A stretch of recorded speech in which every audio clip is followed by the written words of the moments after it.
មហាព្រឹត្តិការណ៍លំដាប់ដាក់អន្តរជាតិពានរង្វាន់តារាឯកសិង្ហបុរីនឹងមានវត្តមានលើកដំបូងបង្អស់នៅក្នុងព្រះរាជាណាចក្រកម្ពុជាជួបជាមួយកម្ពុជាតារាឯកសិង្ហបុរីជាច្រើនដួងនឹងចាប់ដៃសម្ដែងរួមគ្នាជាមួយសិល្បករសិល្បករនីល្បីៗប្រចាំព្រះរាជាណាចក្រកម្ពុជាកញ្ញាសុគន្ធនីសាលោកសុគន្ធថេរាយុកញ្ញាតេងលក្ខណាលោកទេពរិនដារ៉ូលោកស្រីច័ន្ទតារាទីអ្នកនាងខាប់សុធីមលោកប៉ែនជំរុងលោកអឹងចំហៀង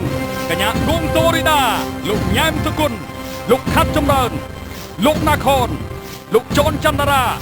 កម្មវិធីនេះប្រព្រឹត្តទៅនៅថ្ងៃទី28ខែវិច្ឆិកាឆ្នាំ2015នាវេលាម៉ោង6ល្ងាចនៅសាលមហោស្រពកោះពេជ្រនឹងមានផ្សាយផ្ទាល់នៅលើកញ្ចក់ទូរទស្សន៍កម្ពុជាប៉ុស្តិ៍លេខ8 HD សូមកុំភ្លេចមកទទួលយកសម្បត្តិចូលរួមកម្មវិធីដោយឥតគិតថ្លៃចាប់ពីថ្ងៃទី10ដល់ថ្ងៃទី20ខែវិច្ឆិកាឆ្នាំ2015នៅស្ថានីយ៍ទូរទស្សន៍កម្ពុជាប៉ុស្តិ៍លេខ8 HD តាមបណ្ដោយផ្លូវព្រះមុនីវង្សជាប់ហាងតែគុជ High Tea សូមប្រញាប់រួសរាល់ឡើងព្រោះចំនួនសម្បត្តិមានកំណត់កម្មវិធីនេះរួមសហការដោយ Smart ក្រុមហ៊ុនទូរស័ព្ទដៃគូជាផ្លូវការ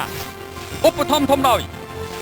ស្រាបៀរ City Gold រសជាតិដ៏អស្ចារ្យហាងតែគុជនិងកាហ្វេ High Tea សហការឧបត្ថម្ភដោយ Grand ភ្នំពេញជាទីក្រុងខ្នាតអន្តរជាតិរស់នៅបែបស៊ីវិល័យល្អដាច់គេនៅរាជធានីភ្នំពេញចង់ញ៉ាំអាហារប៊ូហ្វេបែបជប៉ុនមានតែមួយគត់នៅ Grand